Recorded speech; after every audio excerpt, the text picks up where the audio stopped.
Recently I had a sponsored deal offer for personal loans, a very good amount, a reputable partner, and a financial topic. At least it's not beauty and makeup, which I've no clue about. So I was excited. I got the team to spend time on engaging on the project. I went myself to prepare the script. And even though I don't take personal loans, I was thinking that it's possible that this partnership could work. Because actually, if you manage personal finances well, you almost never need to take out a personal loan, correct? But I also believe that for every tool, there's always some positive use. And that's where I need to be a bit more creative to find the right message. So I thought hard for a topic. So there's no point I do a sponsor post and share with you something which I don't believe in, but I found a solution. In the end, my topic was going to be, there's always loans that you can tap on. You may be saving too much emergency cash. Hopefully the topic title is catchy. But why so on this topic title? I've seen many who keep a lot of cash, possibly too much, which means also under investments. If you're watching this and you have been saving well, I'll also encourage you to not keep too much rainy day savings, because if you're overly cautious, you might delay your own wealth building journey towards financial freedom. I've worked with private clients and I've seen many who have 150,000 in their own UOB1 account, and spouse's UOB account also got 150,000. So in total, the family keeps 300,000 as cash savings. Previously, 3-4% from UOB1 account is not bad, but those days are over, correct? We're moving towards a new world where it's lower interest rates again. So what happens when you keep too much cash on hand? You are going to lose it away to inflation. That's why also, a lot of my work, I guide them to reshape this kind of thinking process towards becoming more balanced and becoming more of an investor. Keep only the cash you need on hand and actively invest the rest. I've shown in my journey building up my wealth that it's much better that way. So the question again is, how much cash to keep, correct? So on this topic of emergency savings, this is my recommendation. I don't agree with the blanket 6 to 12 months for everybody, and I'll even go as far as to say, in a family, there's no need for husband to keep 12 months and wife to keep 12 months. 24 months, that's absolutely too cautious really. I have proposed before, emergency savings should be by age, and I'll go ahead and group them as you can see in this chart over here. Take a snapshot if you need to, especially if you're new to this concept. On the right hand side, if you are retired, then it's okay possibly to keep more cash on hand, correct? Maybe 18 months of expenses, and to be specific, core expenses. Not the total expenses, just the core ones. In total expenses, we have other things that can be chopped away, such as travel budget, such as entertainment budget. If you realize you're unemployed and you realize that money is a bit tighter, you won't indulge in these, I can guarantee you that. So when you look in terms of core expenses, sometimes it's not as big as you think. Maybe you've been spending a lot on dining where there's a lot of wine expenses. In a different financial situation, those will easily be cut off. And the reason to keep 18 months, which is the highest when you're retired, is because finding employment income is not as easy. That is just being realistic. At other age groups, hustling for money is possible, but at this age group, your health may be different, your job opportunities may be different.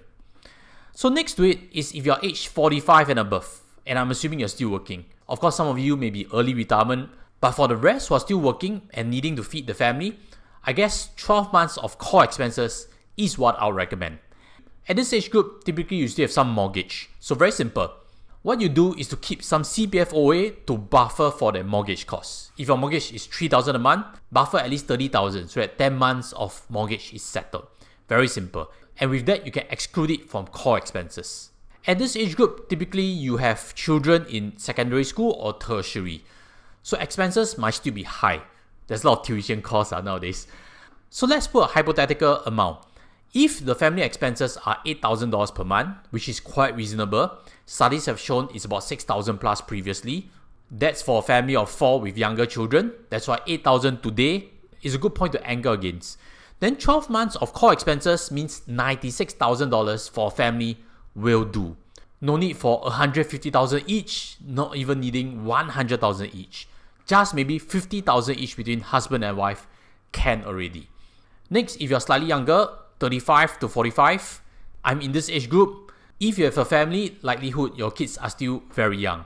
Preschools is the topic at this age, and it is costly, I understand that. So family expenses again, if it's say $8,000, then what you need for 6 months is just $48,000 total cash needed will do. Which means again, 20 to 30,000 each for husband and wife. And that's really what I keep, not including war chest cash of course. War chest cash is just simply monies that I'll deploy in the market when there's a market crash. Emergency cash will forever not be touched. Different kind of concept. Hopefully this 20 to 30k doesn't sound too crazily low to you. Let me know in comment sections what you think. No problem, we can have an open discussion. Then if you're age of 35 and less, I know many of you viewing are actually in this age group also. What you might need is only just 3 months of core expenses. And the reason is quite simple. You are at the most employable age group. Even if you can't find employment for the time being, you have still also the most energy, correct? You can always hustle to find sideline income.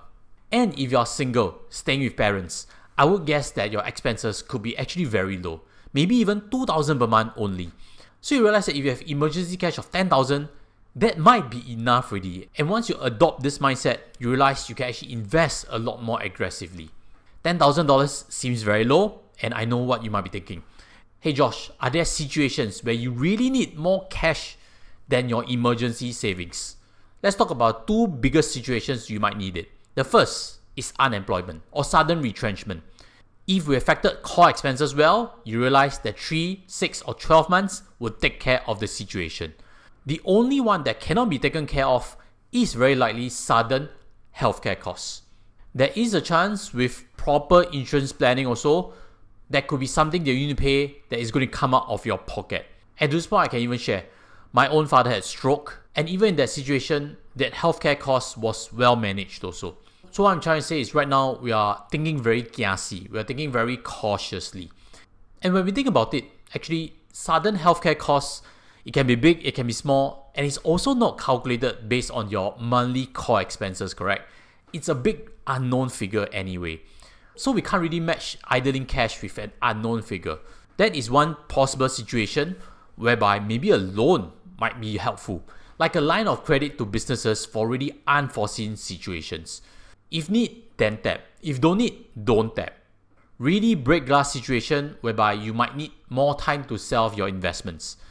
I'm okay with that message if it's pitched that way. It's something I believe in, but that's not what the sponsor of the project wanted. They wanted me to do more than just a branding project. They wanted a message to change the negative perception of loans. They wanted a project to suggest responsible borrowing. For example, if there's an unexpected expense, borrowing or taking a loan can be seen as a smart and practical solution. If you have a renovation, take a loan for it. If something breaks down in your house, take a loan for it. I'm not so sure I stand by that. Because let's address, if you do need a renovation, please go and save harder, please go and work harder, quickly build up that cash and avoid that loan. That is proper financial planning, right? If there's something that breaks down in your house, for example, aircon breakdown, actually every household also have things breaking down. It shouldn't be a situation where you need to take a loan also, what? If you conveniently take a loan for any situation, it highlights that your monthly savings rates are not healthy. And if that is true, you'll be in financial trouble in no time. So the best way to prevent is to make sure you have a good, healthy savings ratio.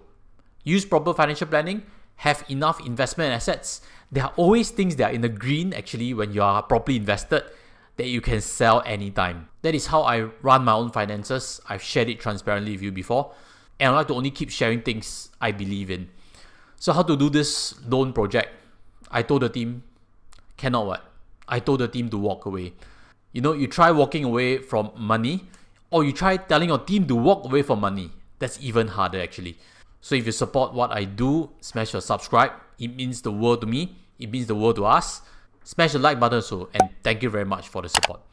If you'd like to learn a bit more on financial freedom, whereby you have assets, you have cash flow, then you don't worry about all this kind of taking up loans to make ends meet kind of situation, check out this previous video.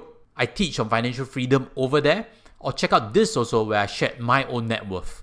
I hope either of these videos can help inspire you to a better financial place, and thank you very much for listening in. I'll see you in the next video. Take care as always. Goodbye.